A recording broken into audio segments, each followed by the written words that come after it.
What's up, everybody? Hey, it's another week of Ask Me Anything happy hour. So cheers to y'all. And the best way I can say it in Hannah language. So Hannah, how do you say that? Cheers, y'all. Cheers, y'all. Cheers, y'all. Oh, see, I'm getting pretty good at this stuff. But we're joined here with Dustin. We got Mr. Snaggy in the house, and we got the one and only Gabby. Oh, yeah, and Andrew next to me. Oh, I yeah, think thank you already you. You're next to me. You already figured that out. So we are going to answer your questions, and we're going to get to that right after this.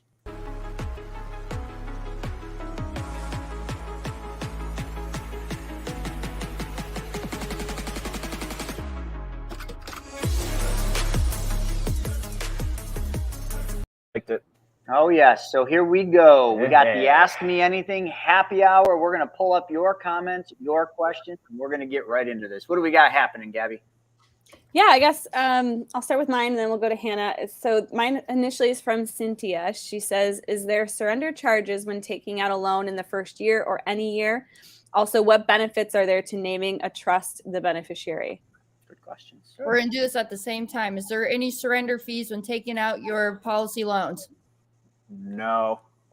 None. Nope. Not with ours. That would be one of those trusted, awesome vehicles that they call indexed universal life. Those things are loaded with surrender fees. But you know what? We all love those, don't we, folks? That's just a surrender charge for the first 99 years of your life on those, right? Something like that. Anyway. Yeah, so no surrender charges. And then the trust owning the policy, is that the other question? Yeah. Being a beneficiary. Oh, beneficiary. I mean, in my Chris, you may have some other aspects to this, but in my opinion, the trust is there to really make decisions for you when you're no longer here anymore, right? So that's why folks will use the trust to put the whole death benefit into the trust. So then when they're not here, the trust will delegate how those proceeds are paid out, or however you structure it within that trust. That's really the only benefit I guess I see on my end, because right, the death benefit is paid out tax-free, so there's no tax consequences anyways. Chris, do you have any other tidbits? Well, let me say one thing. One thing on that, that's how like the big families, like the Rothschilds and the JPs that we always hear about, these big families, that's what they use, are these complex trusts and systems to be able to keep wealth within the families, because it's tax-free. But what they do is they create the trust to literally, that when they receive that death benefit, to purchase new policies on the trustee beneficiary. So now all that death benefit is buying more policies, which creates millions of dollars of more death benefits. And that's how you create generational wealth. So if you don't trust your kids to go out and do it on their own, then put it in a trust and mandate that that's how the money is spent. There's a lot of different kinds of trust. So this is kind of a loaded question, because you can't just classify a trust as a trust as a trust. There's ILITs, there's irrevocable, there's revocable, and they all suit a different purpose. There's a lot of functionality in a trust owning a policy. There's a lot of benefit to that if you're doing that kind of trust planning. Naming a trust as the beneficiary would be more just like what Stephen and Hannah said, is just so you have controls over what happens to the proceeds of the death benefit when you're gone and graduated. So it's almost like just having a set of instructions based on the things you want to have happen, which can be very beneficial. Like the Rockefellers, that's how they use it. I mean, death benefits from the deceased parties goes into the trust. The trust then just buys more and more and more policies, keeping that generational wealth, that generational family wealth, building and building and building. And that's how they've done it, folks. There's no real secret. You can look it up and follow that. It's pretty fascinating. And we can all do the exact same thing. I can add something to that slightly. We have noticed when we have people who want to get policies on kids. The parents want the kids to be a beneficiary. The insurance company doesn't really like the beneficiary to be under 18. Mm-hmm. So if they have a trust set up, then that would take care of that, because it would go to the trust, and then the trust would divvy up, where it goes from there. That's some great advice. Because we're changing that all the time. Mm-hmm. Good. Awesome. And real quick for the audience, so Dustin has been a member of the team for quite some time now. He has 6 policies between him and wife Miranda, And actually, some of y'all may have worked with Miranda. Miranda's on the application team. And then Dustin, he is joining the mapping team. He was on the application team, but now he's joining the mapping team, is going to help y'all start to implement your policies. Oh man, going to the Awesome. dark side. Awesome. And he's my right hand. If I can't make a phone call or something comes up unexpectedly, I'm like, all right, Dustin, I need your help. Help me here. Nice. Well, I How love to learn. long is the mustache going to be there until you get a certain amount of policies, or what? Kind of like that. Like the NFL playoffs, they let it go until they lose. Like the Top Gun stash going there. Or do you keep building out like me? Like the more policies you get, the bigger it gets. Yeah, the wife definitely votes for the mustache to go. So we'll see. I say it's growing on me. Oh. Well, now, Gabby, can I ask this question real quick? Yeah. That was written in. So, and I think this will be a good one. So this one, y'all was talking about HELOCs, okay? So I got this text. My main problem is that I don't have any of my own money to send out to work. The only money that I have is in my HELOC. But I don't want to use the HELOC and to go further into the debt. I need to come up with a plan to use the debt to pay off the HELOC, and then I kind of started asking more questions. I was like, all right, well, what dollars are in the HELOC? What are you doing? So he says that he has out of his HELOC $44,500. Okay. And right now he has access to 90,000 that's left over in the HELOC. He has 90,000 sitting there, and his current rate, he's at a 3.75% fixed rate for 3 years. So he's asking himself, how do I deploy this HELOC money? But I'm also nervous because I know I have to pay that HELOC money back. I gave him my answer, but I guess I just want to answer. It's easy. Like, take the 90 grand in the HELOC, lend it out on a first secured deal. I'd suggest maybe the Rude deal that just got posted, because we know he's a great track history, and that would provide him $900 a month, $10,800 a year in money. Then, like, if we got to just do the math, what was the cost on that? 3.75. That's what, about $3,000 a year in interest? Yeah, divided by 12, so 281 minus what was he making? 800. I think so. Yeah, I mean, that's a spread of $518.75 a month. That's like a car payment. So I think that's the thing that people always get worried about is they're like, I don't want to take debt because debt's bad. All debt's bad. And that's not really the case. If I could take out that HELOC at, let's say 4%, round up to the nearest, and then lend it out at 10, even somewhat conservatively, you're making a decent amount of money. That's almost, you're making a good amount there. Right? I would do that every day. And then, if you're looking to do a policy, then you just use, the net spread that you're making and use that to fund the policy on a monthly basis. I mean, that's just my opinion. That might differ from what you said, Hannah. Yeah, no, I agree. Because we agree. Go ahead. I was just saying, wow, I thought you were going to say put it in the policy, then lend it out. But okay, wow. All right. That's not a bad idea. You can. But I really, where I wanted it to come from is that not all debt is bad debt, right? And if you know how to leverage that debt properly, you can really go out and capitalize further in your life. But you always got to be careful, because just like I agree, not everybody should have credit cards. Not everybody should be using HELOCs. You definitely got to be disciplined with it. Just like the infinite banking concept. If you're not a disciplined banker, you're going to go and run your business down to the ground, right? But I think people get more concerned about interest rates versus how many times I can make money on my money. So let's just take this HELOC thing. Let's say we take the HELOC, put the money into an IBC policy, take that policy, then lend it out on a deal. I've made money 3 different times on that money. So I've now kind of amplified my money 3 times. And so instead of thinking about exactly what interest rate you're getting, just think about how many times I can keep going, right? Yeah. Good question. Okay, we'll move to Dusty White. He says he has educated himself on infinite banking and has educated his wife to a point, but she is seriously hung up on the cost of the premium payment. So I guess is how to overcome that. Yeah, I remember talking about this with him. Wives are tough, man. I don't know what to say. She's got to watch the video. If she's caught up on the cost, she's totally missing the value, because cost is only an issue in the absence of value. She doesn't get the value part. And that's because she's not wanting to understand the value. If she's caught up on the premium payment, then just tell her, honey, then you know what? Maybe you should just stop depositing money into the bank altogether. Let me know how that feels, because it's no different. I don't really know how to answer that. It's what, sort of what do we call a premium? a deposit. A solution. There you go. I like that. Well, Up in the ante. I mean, if I were to approach this situation, the thing I would ask is, well, how much do you put into savings each month or each year? And then it's okay. Well, now what happens if I have a savings account that starts to get you more than you put in, more out than you put in? That'd be kind of cool. I think that's the way that I'd kind of go over that objection. Is that now it's a deposit into a bank, and that bank's going to start paying off dividends. It's going to get her mind around the fact that this isn't just another payment like our credit card bill that we're paying.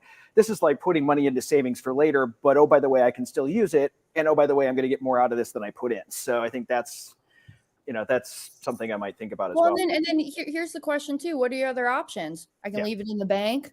I can put into a qualified plan, have somebody else control it. I can put it in the stock market, have it be volatile. I could lock it up into real estate, be cash poor, but paper rich, right?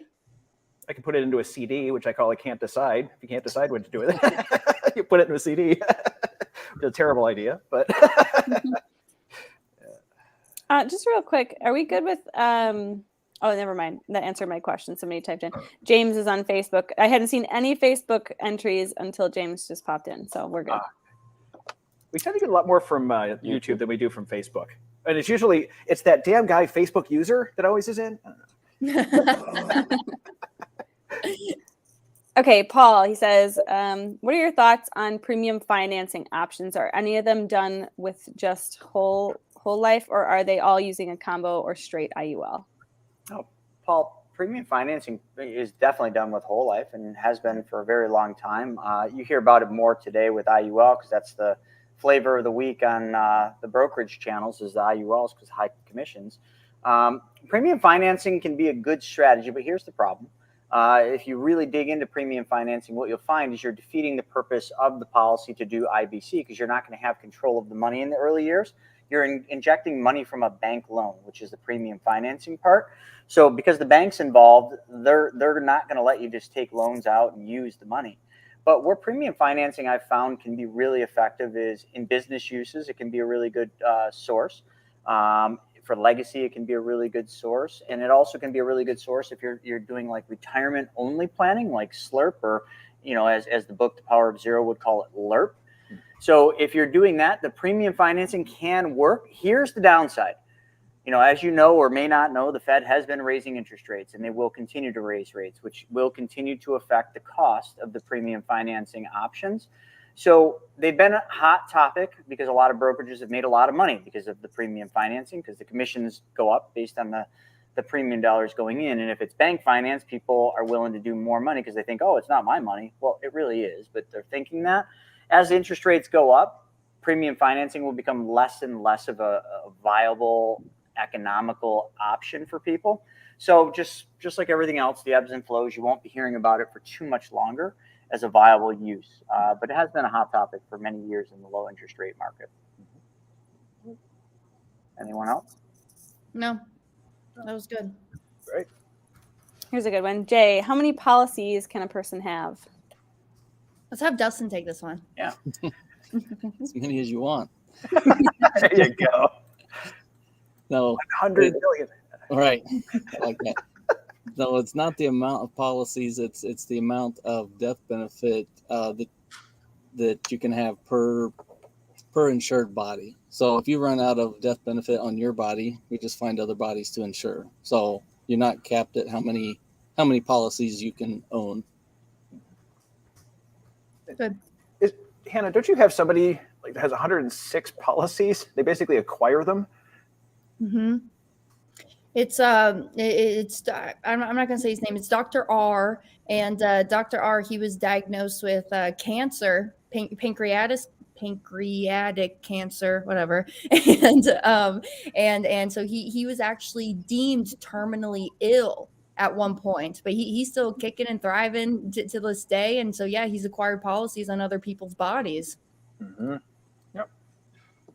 Somebody tries to lapse a policy or has problems paying for a policy, then they can, you can purchase it. Well, there you go. You got a few of us. Yep. Exactly. We'll take over the policies, And so we're still the owner, you're still the insured, but we can take over the payments and everything for it. And we use them as part of our thing. They're part of our portfolios. Okay, Drew. Hi, Drew. He says some people structure the trust such that the death benefit funds other policies on family members, kind of like a family office style structure. Yep. 100%. Yep. Okay, his question is, what is the smallest amount you could do on a cash value line of credit on a Northwest Mutual policy cash value? They just changed this. It used to be like 65,000, and I think now, oh gosh, I can't remember what M&M is now. They've changed a lot of the CV line of credit, which is why you haven't heard it come out of our mouths. Number one, the interest rates are now in cash value lines of credit higher than they are for the loans, but not Northwestern Mutual. So if it's Northwestern Mutual, I think those loan interest rates I think are 8%. So the one thing I think you'd have to look at is probably north of 80,000. I can double check that, but I know a couple are 100. Bancorp might be a little bit less, but we're somewhere between 70 to 100,000 is the minimum. But it can be just so you know, Drew, it can be a householded combined total. So if you don't have 100 in one, it can be 100 between all the policies. It doesn't just have to be just the Northwestern. He said Northwest Mutual is indeed 8%. Okay, so wow, finally got something right. Let's talk about it. Mark David Webb is asking, so the premium adds to the policy cash value? Yeah. Yep. Premiums are deposits, capitalizing the policy. Yep. And every time you make one of those deposits, you get additional cash value. And that amount that you get out grows as the policy grows as well. So the first year, you may not get 100% of the policy premium deposit you make out. But usually after about 4 or 5 years, that starts to break even. After 10 or 11 years, you get significantly more out than you put in. For every dollar you put in, it's going to be $2 you get out of it. Yeah. Alvaro, I invest a 50% minimum return in a market that few people are in, combined with buy and sell land around Florida, and also flipping houses around the USA. A lot of work for myself, but a beauty, 100% freedom. Good. Cool. That's cool. Okay. I like Drew's comment there. Depends on how long you can grow a beard. Nice big long beard. All right. Kevin, you're a Gabby. What's up? He said he broke his hip trying to be 26, rollerblading in the rain. Man. Yeah. But there's sometimes when you got to just do it and come up with a really great story, even if you're in full body traction. I mean, yeah, but you still have a good story. Yeah, Kevin, I'll read. I was trying to take out my garbage that day and tripped over a rock and broke my hip. At least rollerblading sounds kind of cooler. I mean, still bad, but I rolled out of bed and I broke a hip. Much better. Okay, Ethan, he says, I'm struggling with how to decide how much to draw from my regular cash savings reserve to seed my policy as a dump in. I know that I'll have access to 80% plus right away. Yep. Could actually be more. So I usually conservatively say maybe 90, depending on where you're at. But yeah, most of it. I actually liquidated my savings account when I started this stuff. Mm-hmm. I had I did 100% of it. I mean, but that was my savings account, right? And now I'm just telling you what I did. It might be different for your situation, but here's kind of what I do. My policy is my savings account. And so inside of the conventional bank, I leave no more than 3 months of overhead expenses inside the conventional bank. Because, if I needed money like yesterday, I have money there. Everything else is either out in active investments, but before that, I funneled it through the policy, right? So the policy is the warehouse of that wealth. Mm-hmm. Yep. But start off with something that's comfortable for you. Because, right, y'all, at the end of the day, there's no difference between the insurance company and the conventional bank. They're both just have different names on the front door, but they're both places of where you can store that wealth. Yep. I like a savings account that gives me $2 for every buck I put into it, and that's a better one. Yeah, it gives me more, puts more out than I put into it. Frankly, that's my 2 cents on it. That's we why call it the broken vending machine. Yeah, You right. Put in The a dollar broken and it gives you two. Yeah, right. But that's the thing, though, and that's why I like using. That's why I like using a savings account as a good example for IBC. Yes, it's very simplistic, but it gets people's head around the fact that this is very different. This is not a payment. Like I was saying earlier about having trouble making that payment every month. Well, think about it. How much do you put into savings? What happens if you get more into it? Well, and on top of that, Dustin, to go back to our conversation earlier today, one thing that I really want to hone in on is that in this infinite banking concept, it does start teaching you those good principles and good habits with your money, right? If I'm going to go in the traditional sense, I put into my savings account and at the conventional bank, and from my savings account, I'm going to go buy a paddleboard. And let's say that paddleboard costs me $1,500. And so what normal people do is they go buy the paddleboard and they just stop there. That's it. I got my paddleboard. I'm good. But with the policy, we're really honing in on that economic value added, right? EVA. Treat your capital like it has a cost. Because if you don't, all you're doing is saying that your money's not as valuable as the bank's money, right? So get good and get good in your banking system. So if I go buy that paddleboard, you know what I'm going to do now? I'm going to save up for the next paddleboard, right? And my next paddleboard is going to cost me $2,000, right? I'm just going to save back into the policy that way. Yep, absolutely. It was interesting. So it was funny at the Money Multiplier event in Daytona this year, where Brian, and I'm totally forgetting his last name, his entire family have IBC policies, and they work as this one massive bank. Mm-hmm. And so every person in that family has access to that bank. So think about it. Instead of having to, and they've got some rules around it, and they've got some ways that they engage on it, just to make sure that familiar relations are kept up. But think about being able to do that for your family. So instead of having your mortgage go through some random bank and these sorts of things, think about it going through one of these policies, and maybe kind of put a few together and stuff like that too. So that's kind of, these things are, you can do more than just a little bit on it. Dip your toe in the pool, but really there's a lot of different ways you can use these, right? That's it. We have Kelly Cardenas on. Yes, we do. Hey, Kelly. Hey, Kelly. Oh, and Cynthia said she broke her hip crashing through a police barricade. So, I got to be really honest, Cindy. I don't not believe that. I can see you doing that. Yeah, I'd like to hear that story. Just some of the stories that you say, man. I just you never know. I think she's just trying to trump rollerblading in the rain. That did it. Okay, Morgan, what does it take to take out a policy on someone else? For example, a grandchild, to lower the cost of insurance. Who wants to take this one? Go ahead, Hannah. Sure, it's all you. No, I was good until I read the last 4 letters or 5 letters. Oh, yeah. There. My heart, I read that. I'm like, uh-oh. boom, boom. Chris has No. opinions. No, I it's a legitimate question. It is. So Morgan, here's where I would start. If is the only reason that you want to do it on your grandchild is to lower the cost of insurance, if that's the only reason, I wouldn't start there. Why aren't you doing it on your body? Now I get it. You might be uninsurable or something that wouldn't qualify you for coverage. But then go to, if you are married or etc., go to your spouse, right?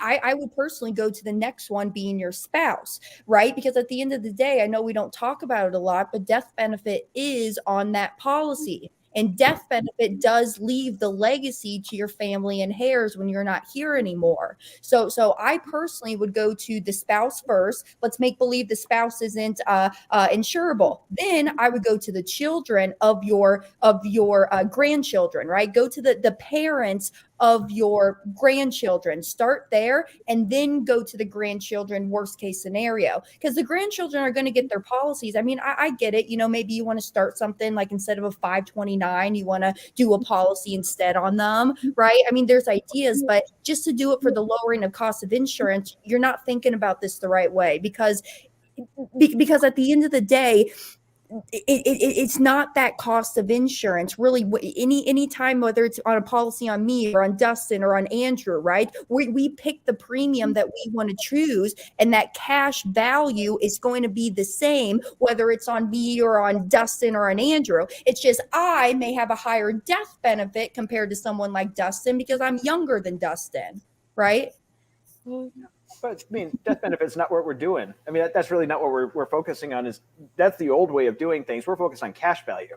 Death benefit is like that's like the fries in the Big Mac. So yeah, It's definitely a change in your thinking, because that's definitely how we're all conditioned and taught and raised. Is like we see cost of insurance and insure somebody younger. But I started off, I got my first policy, and then I'm like, I see the legacy thing. It's like I wanted to get policies on all the oldest people in my family, but unfortunately only one of the four qualified for insurance. So we got insurance on one of my parents and not the rest. But yeah, if you get the oldest people first and to create that legacy, then it's going to come down and create that generational that you guys always talk about, and add more policies for the next generations.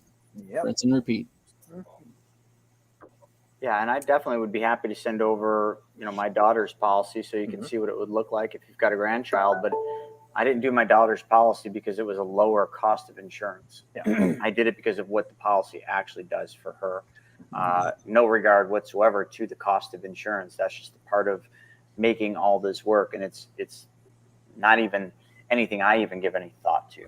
Yep. And when people give all their thought to costs and cost and cost, it tells me right out of the hole that they don't understand the concept. Yep. So that's just how I always look at it. And using, But Morgan, it's a valid question. It's just, I just think there's a little bit more of a learning curve to understanding like the validity of why you would do this, and you're not doing it because of the lower cost. I think we keep hearing things like Gerber Life, buy something for your grandchildren. And the Gerber Life plans are whole life. They're not even close to what we do, but they are whole life policies. And especially with what you have on Vivi, that one, the policy that we have for her, looking at the $2,000 a year is, I think, what it is. And when she turns to be 60, it's like $5,000 a year. When you turn to be 60, it's like, she's got $750,000 in cash value. So it's like, and we use and abuse the policy too. It's not like we're good with it, but stuff like that, when you start seeing it, I can see why you'd want to leave that for your grandchildren as well. So, but yeah. Can someone link the presentation? Just maybe Morgan hasn't seen it. Someone put that in the chat box. Yeah, or just go to chrisnoggle.com and it'll pop right up. Just watch it there. Yep. I'll put that one in. Okay. That way you don't really need to think or find it. You just copy, paste, open. There you go. I always hate not being on my computer because I've got an Apple Note with all of these links in it, and I'm not on my computer, so it just drives me nuts. Aaron is next. Hello, Aaron. Aaron says he requested a max withdrawal from, or policy loan, I should say, from One America. The website said one number, but the transfer he received was 4 times more. Oh boy. Interesting. I had the same thing with my cash value where I basically should have been X amount, but it was actually about half that. So let's talk to your wrapping specialist. Yeah, let's have a chat. It might also just be something Did different. you send a premium deposit in? You're like somewhere in the midst of that? I mean, that doesn't make a whole lot of sense. Well, the only thing that I can think of is if Aaron, because there's 2 lines. It says one is like request a loan for, and then gives you a dollar amount, and then the one right under that says max loan amount. And I wonder if you just press the max loan amount and it just gave you all the max loan. Or the cash value, because Mass does this where it displays the cash value net of any loans. So you may have something more available, but I have some weirdness about that too. So, yep. I think mapping specialists looking at that going, that's exactly what's going on, would probably be your best bet right now. But my thing is, that's a good problem to have, right? Yeah. Hell yeah. At least it wasn't 4 times less. I'll take more money than I'm expecting as long as it's not stolen. Yeah. Mike, it's a funny thing about Mike. Mike is going to be coming up and doing a case study with us in September. So we'll see. You guys will see Mike on camera soon. But he says, What's on the agenda for the 17th in PA with Larry? Oh, go, Chris. I really don't know. I'm just showing up. I just found out today. I guess I'm driving there, which really sucks. I almost don't even want to go anymore. But It's not bad. We went to Harrisburg that one day. It was not bad at all. I I watch it. You Listen have to a no good idea. book. Just don't even talk to me about that. I have so much Listen. travel happening. It's just not even funny. Like, I don't know. Chris has Parkinson's law. Just fine. I don't have Parkinson's law. I have lack of time law happening Is it to parking? the point where it's really, really problematic right now. Is that a parking sons? He has parking daughters. Sorry.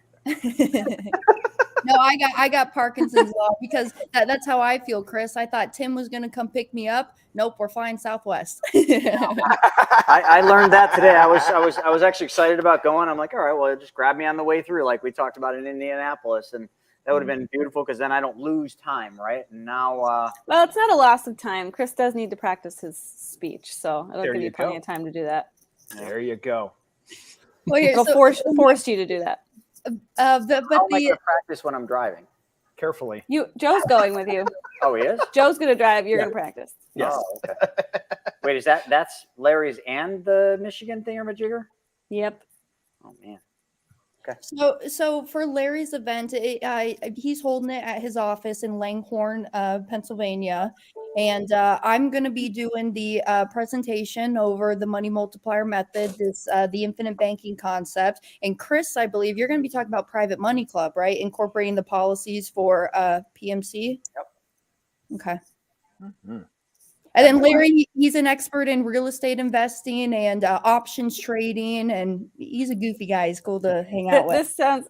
Kevin actually just made a point. This is exactly what Larry says all the time. Larry is advertising Hannah as a hot single millionaire chick or something like that.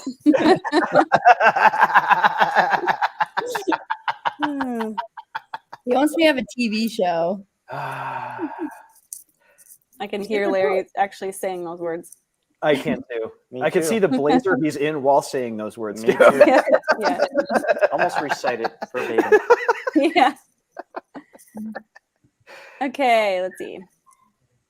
I'll skip that one. Let's do Demon ATX. Can one of you expand on your experience with using a HELOC to fund a policy and your order of operations for repaying that HELOC and investing? Where's Joe? Right here. Hey Joe, come here. Joe's here? Okay. Joe's here. I was underneath the radar. You were beside the radar. I was. I mean, we can all answer this, but might as well hear it from the horse's mouth. The HELOC All guy. right, where's the question? He was spending his first season. I won't go too far. In order to use the HELOC and actually have it be beneficial before going into the policy, you need to have the HELOC be able to go into an investment. So if the HELOC was going into investment like the private money club, then you might as well just run it through the policy first to make money twice. If we weren't going to put it into an investment, and it would be probably a backfire if we were to do it the opposite way. So HELOC into the policy into the private money club, the money that comes back from the private money club back into the HELOC, because now we're going to treat it as a one-pot system, and then we'll keep on being able to contribute into our policy, just increasing as we keep on going and rinse and repeat. There you go. Good. Just so you guys know, Aaron comment. This is funny. I thought this was funny. Aaron says Joe is the man, and Aaron literally has Joe in his phone as the man. Joe, the man. I thought that was funny. Wait, I got just real quick before we go off of that. I have the picture from the May Mastermind when Joe was talking about this. I'll tell this auditory, but I know, Joe, you like to use your HELOCs to go back into your properties that you have. Yeah. So Joe will take the HELOC, fund the policy then goes into his LLC. Lend it. Then the LLC will then buy the condo or maybe private money club, whatever he's doing. And then with the rental income that he's getting, or maybe he just fix and flips it, with those proceeds, it goes back to the LLC. The LLC then, the proceeds will pay off the HELOC, and then he rinse and repeats that whole cycle. Awesome. Cool. Beautiful. Here, Hannah, this is a good one for you. Shauna says, when's the next Daytona Beach Mastermind event? Yeah. Actually, I don't know if we're going to do it in Daytona this next year. Ooh. Thinking Texas, right? Well, okay, hear me out. We were just talking with Mr. Terry Cook, Montana. Not bad. Montana's awesome. It's just Interesting. logistics from the airport are tough. Yeah, I know. You have to get on the cow and then ride it for a bit. Bull. Bull. You can ride the cow. I'm gonna ride the bull. Good luck with that. No, You're at the hospital like Kevin did with a broken hip. Sorry. so no, I'm thinking of more central location. Either I'm thinking Texas, Colorado, or Montana. So like right in between there, right in there. I'm gonna vote for Illinois is pretty central. Just saying. What is? Illinois. Good point. Good point. I don't know. I'm going to vote for Colorado. It's one of my favorite states. I love Colorado. What timeline are you thinking, Hannah? Do you have any set up yet or not at all? No, spring. Spring? I don't know. When give me feedback, y'all. When do y'all want it? So she's open to suggestions. So if you have suggestions, go ahead and put it in the chat. Oh, somebody says come to Houston. Let's see. Somebody else says, there's that guy, Facebook user. He's always Oh, here. Raphael. I was talking to him earlier. No, I don't want to go out west. No, I don't either. I need a break from. Oh, hold on. Going out Where west. out west you mean? Like Salt Lake City to me is like the mountains. But if Oh, you mean California, No. I'm taking a break. Taking a break from Cali. Pops and I will be in Phoenix, Arizona for you West Coast folks or Arizona. September 29th to October Chris, too. 2nd. Oh, nice. Yeah, Chris, too. Chris, okay. No, not next Yeah, week. Private Money Club based. But yeah, Next week, I am there next week. She said next week and the same as Hannah's talking about late in September. Yeah, just let's just focus on today. Don't worry, I wasn't talking more to you. I was more talking to other I people.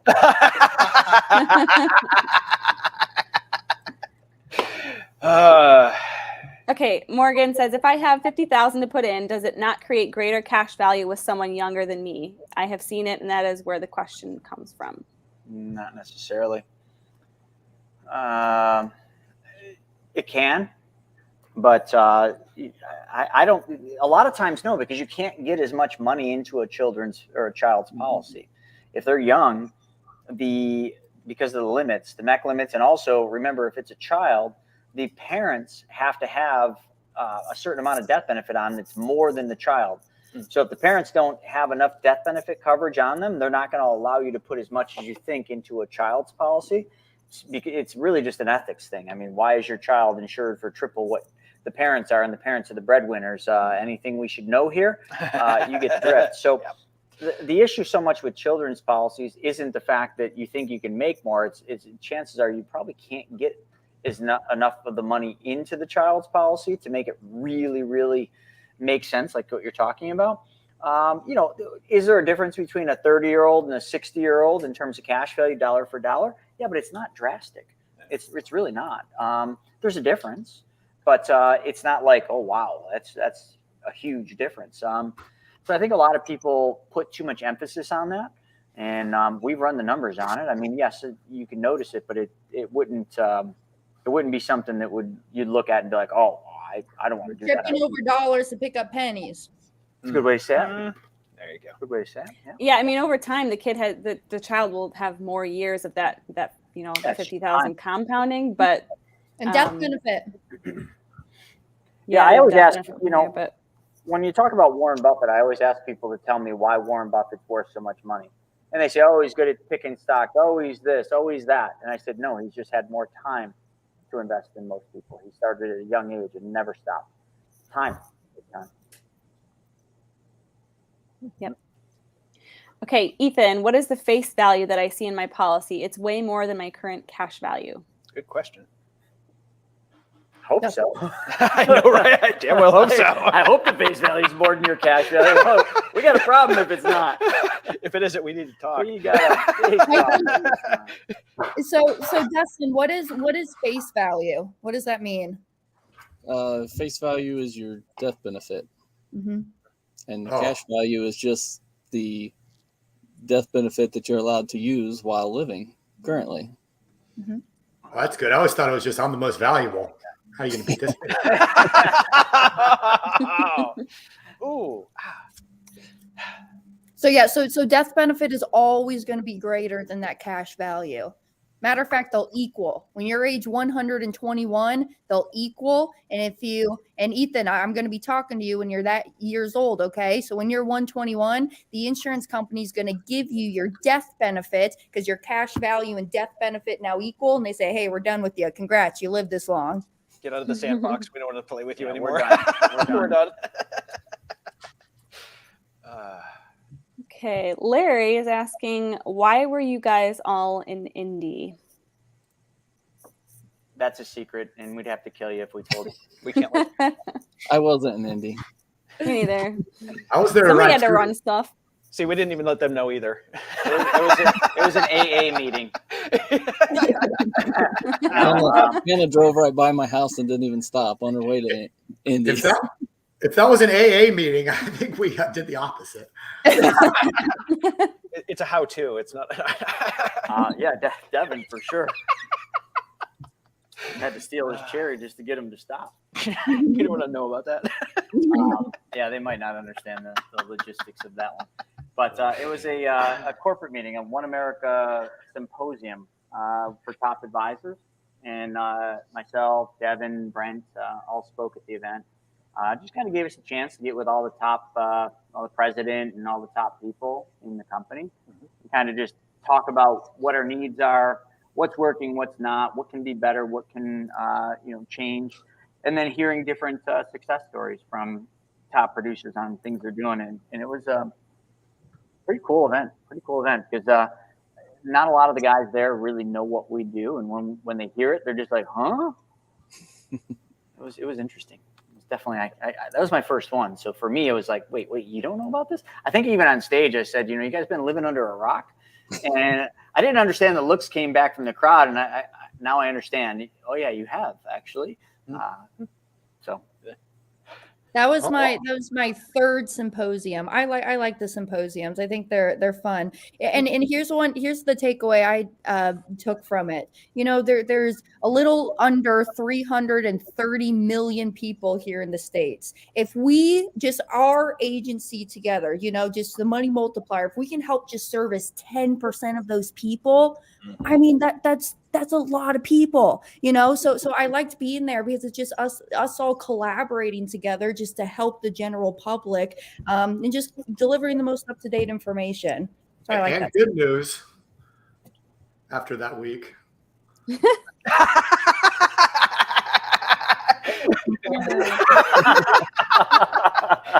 I don't know. My credit card debt now identifies as a student loan. I don't know. I'm just gonna throw it out there. that's hilarious. All right, let's keep moving through these things. Let's go quickly. Brian has more of a comment. Chris, he's just now coming across your content. He's part of your group, one of those nasty IUL advocates. But he appreciates your non-bashing, non-argumentative approach. You earn my sub in time. That's thanks, new. Brian. I appreciate that. I try, man. I have my days though, so there's certain days where it's just like I just keep getting it and getting it and getting it. And it's usually when an IUL, one of those nasty IUL people rubs you the wrong way, though. So it's not unprovoked. Yeah, thank you, Gabby. You're right. I try not to act unprovoked, but when I am provoked, man, I'm like a freaking cobra. Panther. Panther. I like Panther. I've been watching a lot of snake videos. There you go. But I think part of it is we don't necessarily. Satan. You have time to watch snake videos? Chris actually in airports, yeah. Chris actually at one point had T-shirts made up that say "I hate snakes." I'll have to bring it in sometime if I go hunt mine. Well, no, there's this guy I'm trying to do business with who's got like this massive TikTok and Facebook, and all of his channels are massive. Prehistoric pet guy, but he's got like 6 million followers. So I've been watching his videos because I'm trying to like find my angle. Mm-hmm. It's like finding a sound from Ross on Friends years ago. I don't know. I'm old. All right. Okay, Larry's asking, is there a case study video on Joe's way of funding a policy using HELOC? I don't think there is. However, we did one training a long time ago. I think it might not be a bad idea, Joseph, to get a couple more maybe going. We Joseph? did a 3-day training, or maybe it was the IBC training we did where Joseph, we did it was a case study, but we didn't make a case study out of it. We should have. I have it. Larry, if this is the Larry H that I'm thinking about, I'll send it to you in an email. We did one really, really early on about how Joseph uses HELOCs. I know it's on Chris's YouTube channel, probably way back yonder, but it is there somewhere. Probably 3 or 4. Yep. So it's only about 465 videos ago. So happy hunting. Keep This is scrolling. from, Keep you scrolling. ready? You ready? May 3rd, 2021. Really? No, Uh-huh. I thought it was before that. Wow. Because it was pre-COVID. Well, this First was one? the 3 days essentials. I think it's the second Okay. one. Our very first one, when we had like the whole diagram, I probably still have the diagram here somewhere, was like the first time we actually mapped out HELOCs and how it was working was probably 3-4 years ago at least. Huh. So you man. gonna find it? That's the first I've seen you use the board in a while. I know, right? Oh yeah, here it is. Holy shit. Yeah, that's it. Here we go. That's all you need, folks. Yeah. There you go. Super Take easy. a picture. Like Take a you think. screenshot. Good luck. There it is. Just follow the map. You know. It's like Dungeons and Dragons. Wait, okay. So while you're taking a picture, you have your phone out. So everybody on here, I want you to do me a favor. So take your phone out. If it's not already out, pull up a new message. Text Okay. message. Text Yes. message. You guys, I guess you can do. I think you've already done this, but put in 2. You're gonna put 33777, and then in the text portion of the box, write PMC. Did it. So you're texting PMC to 33777. Okay. Everybody has homework. Do that right now. Look at you And- being all cool and Texas. Great. Aw. This is Kazam. You've enrolled. Nice. And then just Yeah, put you're your gonna want to get these alerts. So if you're on here, do yourself a favor, sign up for that. It's gonna be really cool. So, not telling you anymore. You have to sign up to find out what it is. Okay, Demon ATX. To add to Larry's question, how can I contact Joe to talk more in depth? Joe at chrisnoggle.com. Oh, Joseph at chrisnoggle.com. I always call you Joe. Andrew's typing it in, so you can just copy and paste. There you go. Wait. It's Chris Noggle, not Moggle. Yes, I did. That's why we just got a Norton data breach notification. Damn it. Oh, DoorDash. That's all right. Okay, keep going with the questions. Andrew doesn't know how to type. Okay, that's coming. Who's talking? finished. Who's talking? We're running out of time. Okay, hi Raphael. I was talking to you earlier. So he says, is there a company or policy that accepts diabetics? That's a good question. What kind of diet? So there's different kinds of diabetics. Insulin dependent or like controlled by food and medication? Type 1 or type 2? Wait, thanks.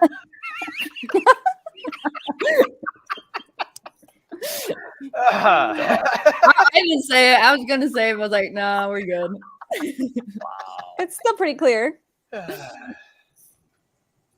But anyways, yes. Let's just real quick. Yes. As long as it's controlled. A1C is under a level 7. And yeah. Just on that topic, I just had a guy who wanted a policy, and when he got the medical testing, his A1C was like 10, and he actually like went on this plant-based diet, changed everything around. He's down under, I think he's 6.5. His goal is 5.4 though, so he's going to sign back up for the policy. Yeah. So His HbA1c was 10. mhm. Wow. Like 4 is normal. Just gonna throw it out there. 10 is really Yeah. high. He said he 6 is switched to diabetic. Yeah. he switched to a plant-based diet, and it's changed. And you know, he exercised. He built a lot into his exercise and nutrition regimen. But I've been trying for to him. tell y'all meat's not good, but Yeah. nobody listens, man. I'm plant-based. He's plant-based. Works out well. Does it count if you eat things that eat plants? I'm still plant-based, right? That's beautiful. That's Oh, great. Does it count as plant-based? I wonder, That's great. Ethan was saying he didn't know that the face value is the death benefit. I wonder how many people don't know that. Yeah. I guess we just take too much for granted that we know the stuff that everybody knows. Actually, that's a good topic for a blog article. Yeah, I think so really too. good. Yeah. Cool. Okay. Never miss an Paul- opportunity. Paul Business. says, you guys put out a shit ton of material. Does that ever work against your actual business success? How do you determine the balance? Way off topic. Oh gosh. I mean, I was just right before this. We rushed. We did 2 TikTok videos, which were heavily produced. You'll see them soon. Does it ever work against the actual business success? No, it always works toward it. But what it does do is make my life just very difficult to manage from a time perspective, because there's just no off switch. You know, where most of you people, when you're at work, you know, you like eat lunch. Like, I don't get lunch breaks. Most of you people, when you're at work, you have those down times, and those times like, oh wow, you know, like you just get to relax. I don't have those. And my days start. I mean, if I go to the gym, my days start at 6 and they end typically around 8, which is why today I'm trying to get out of here early. But yeah, so it does not ever work against. You can't put too much content out. Well, I'll tell you that right now. But it comes at a massive toll on my life and my just, what would you call it, Gabby? Sanity. The thing though is we teach stuff that is so different than anything you've ever been taught. And what happens is it's just different enough to trigger your brain's bullshit filter. And so it's like, I have a loan. Great, I'm going to take a loan and I'm not going to pay it back. And great, life insurance. Life insurance is death benefit, right? No. And then I put this money in, but I get more out of it, and your brain calls bullshit. That's really what ends up happening. And so with us, the volume of material we create is simply because one of those ton of material that we have is going to hit somebody in the right way, that's going to be in just the right manner to get that click to happen. And oh, now I know what you're talking about, and just to kind of put it over the hump. So that's why there's so much. The video that we think is the stupidest, ridiculous video. Something he filmed like half asleep with cat hair on his shirt, or like 2 beers in. Yeah, exactly. It does the best. They usually do. But if I didn't have an unbelievable team, Paul, none of that would be possible. I'll be honest with you. We do 7 shows a week, but if it wasn't for Steven, you know, and Devin and anybody else that's part of the shows, none of this would be possible. So folks, it's not just about the content, it's about the culture and about what you're doing. And you know, the whole team has to understand how we're changing people's lives, and that feeds into the culture. So when you say that, like, why does the whole thing work? It's because we're changing lives, and our focus is on others. And we're passionate about this. I mean, all of us nerd out. Someone feed. Yeah, thank you, Nikki. Right. Thank you. Finally, There someone you go. understands. Feed the beast. Nikki, do you want a job? Oh, we'll take Nikki all day long. Nikki? That's a pretty funny statement, because nobody really understands that except for the people just here. Like, it's a problem. It's not even like you say that jokingly. Like, it's a legit problem. Yeah, like legit.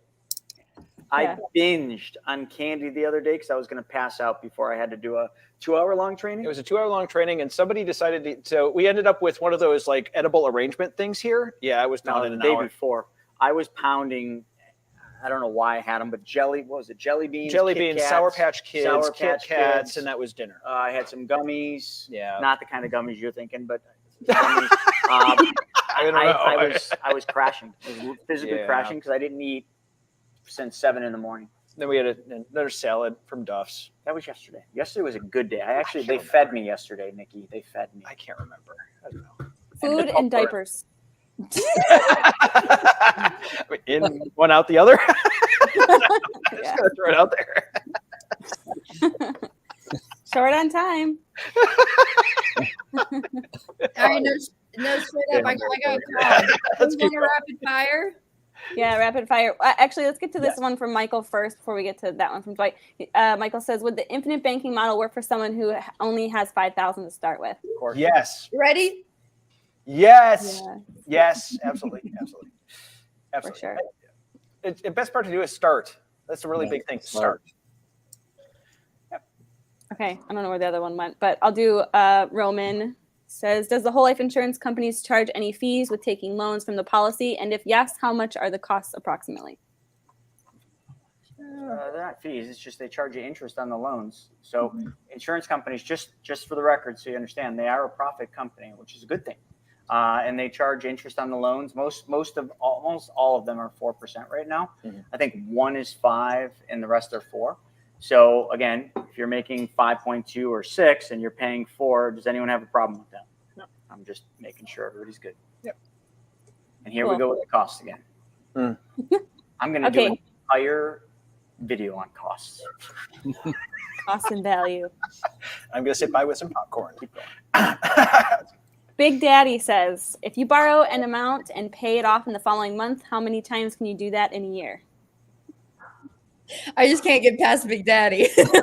I'm going back to the 80s, thinking of the Big Daddy and the TV shows. So, anyway. So if you borrow an amount and pay it back off the following month, how many times do you do that? 12? Just got to throw it out there.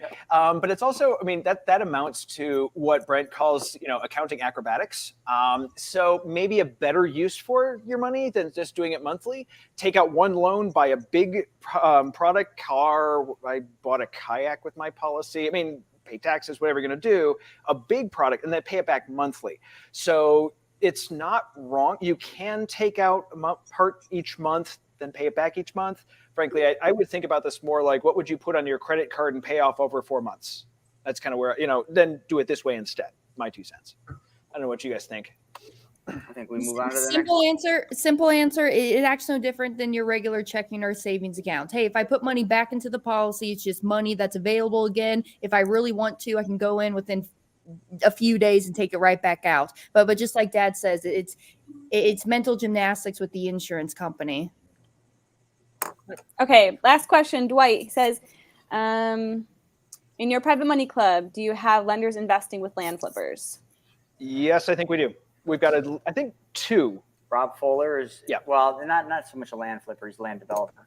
Who else is doing land? There's a couple. There's definitely a couple, Dwight. Yep. Probably more to come. Private money club. A lot more. I mean, land flipping is a huge thing right now, and it's relatively safe. So lenders do like that. To be clear, so private money club is kind of focusing a little bit right now around real estate because that's just what we have right now, but that's not going to be the case forever. So if you want to come in with other things, do it. Land flipping is going to be a great thing too. So absolutely. Airplanes. Say hi to Edward for us, by the way. Sure. Listen, private money club is going to change the way money works for everything. I just had a big meeting with the developers today to get some other stuff done. So you're going to start in the next couple of weeks or so seeing bits and pieces come out as far as private money club is concerned. And it's going to be a huge deal. And we're not focusing on only one aspect of money. It's whatever private money you'd like to invest. That's our long-term vision is this. I mean, if you want to do land flipping, if you want to do, any type of other lending, that's our long-term vision for it. So yeah. Bring your land flippers, bring your land, and we'll do it. Absolutely. Hey, let me add as well. Actually, Popson Rob Fuller just had a phone call today. Dad already has $1 million invested with Rob Fuller. And he's doing another $1 million. So Rob Fuller is definitely the man that you want to go and do your investing with. I got another investor that's pumping up to $1 million because it's just hard not to see the value on Rob. Yeah. But Rob's also on private money club. So it's for anyone who has $1 million or if you've got 30,000 or whatever you have, come on in. Yeah, and MSTV is still part of PMC, right, guys? Yep. Yeah. Mm-hmm. Yep. So as far as PMC is also going to have a completely rebuilt learning section as well.